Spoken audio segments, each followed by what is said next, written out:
Hello, ladies and gentlemen. I want you guys to come and join me while I plant some sweet potatoes. As you can see, I've been quite busy. I have tons and tons more of these and tons more to make. Okay, I'm gonna have my seeds, and I showed you guys how to sterilize the soil. Your seed starting mix here. Okay, so you got my little mop bucket and my little spoon there.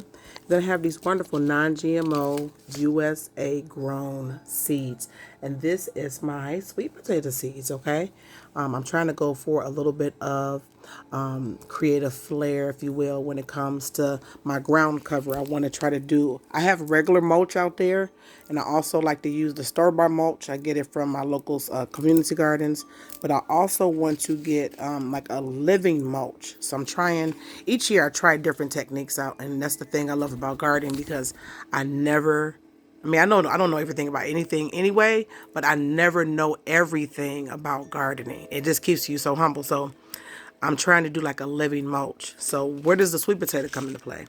You can actually use this as a mulch. It's very beautiful. Use it underneath. It's like as far as like companion planting in your garden. And so this is one of my living mulches is sweet potatoes, because the leaves are very beautiful. They're edible, and then they create beautiful shade and beautiful coverage of the soil that's around your plants. Okay, which is very important.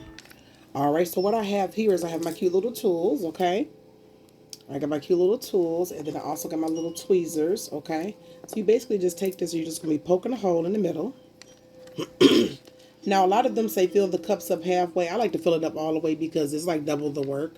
They said, well, fill them up halfway, and then when it starts growing, add more dirt around it. I'm like, I could just do that from the beginning, okay? And we are doing the what? Double cup method. You guys know I showed you this yesterday, where I just cut slits on each side of my red cups here. Put some pebbles down there. You could use a marble or some beads. Set it there to create some of the airflow, okay? And we also moisten by sterilizing the soil. It's been moistened, okay? So it's moist. This is really good, okay, to start your seeds in. And then in about 2 weeks, you can lift this cup up and take your nutrients based water, whether that's through store bought or if you make your own like compost water, and you're going to pour it in here. And then the roots is going to start growing down to kind of, it wants to grow towards the new, what is that? I'm sorry, no. It wants to grow towards the nutrients, obviously. And we're going to be doing bottom watering this year. Each year I always started my seedlings and I would water them from the top. I would get mold and stuff on them. End up just like, oh my God, some of them be fine, some of them didn't work out.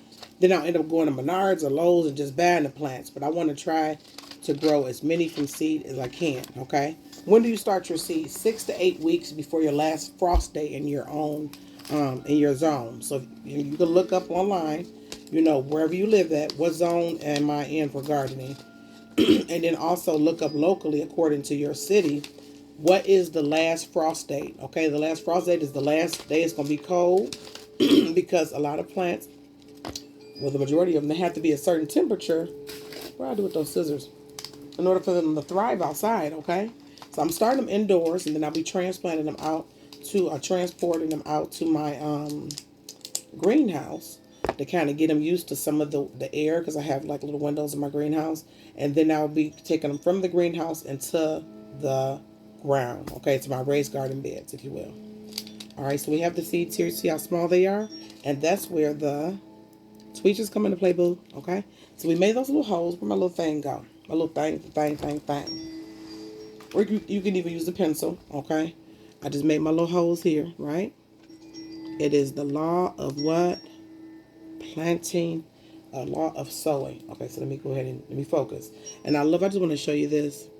It's probably not going to show. These has little grippers on the tweezers, so they're really good. You could use regular tweezers if you want to too. How many seeds do you sow? You want to sow at least 2 or 3. Now these are round seeds, the sweet potatoes, so they're a little harder to get. I might have to put them in my hand. Okay, I'm going to have to put them in my hand and then do it that way. So I have them in my hand. Set those there. And that way it's easier to get it off a flat surface, okay? That's one. And you want to do 2 to 3 per hole, per cut. And for the reason being, one of them, if you put one in there, it might not germinate, and you just wasted your time. So we want to sow what? Smart. Okay? So smart. So I like to do 2 or 3. And some people, when they start growing up, they'll thin them out. I don't do that either, okay? All right. I like to let them all grow together, and then I'll just plant them like that. May the best plant win. That's the law of nature. So I'm doing 6 potato plants here, and potato leaves that spreads out like pumpkin leaves, okay? And they are edible. These are like, exotic, what we would consider exotic greens here, especially in America, because we don't eat a lot of these type of like vegetables, but they're really good for you, okay? Pumpkin leaves are edible as well before they grow those little hairs on them. So you're just doing 3 seeds per cup.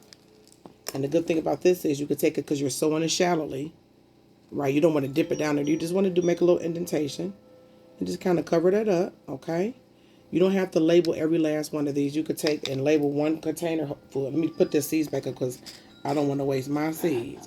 I don't want to waste these seeds, okay? So I'm doing 6 plants now, okay? As I start seeing them growing up, how they doing, I might do like succession planting. And that's where I start this 6 to 8 weeks. I might start some more. You know what I'm saying?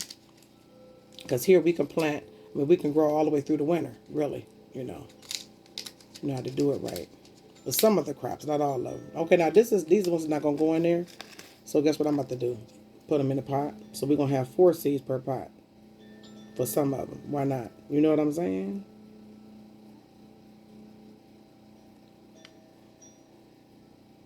And what I did yesterday, I forgot to put the sandwich bags on some of them. So you can put sandwich bags or saran wrap on there. That's creating like a little mini greenhouses. I forgot to do that. And that way, the soil that I've already moistened, you want this to stay moist. You don't want to keep water over water. And then when you do water, you're going to do what? Water from the bottom, okay? And let it work its way up, okay? You guys have a wonderful day. And this was planting what? Sweet potatoes with Diamond Lioness Pooh. You guys have a wonderful day. Peace. Love yourself and love gardening.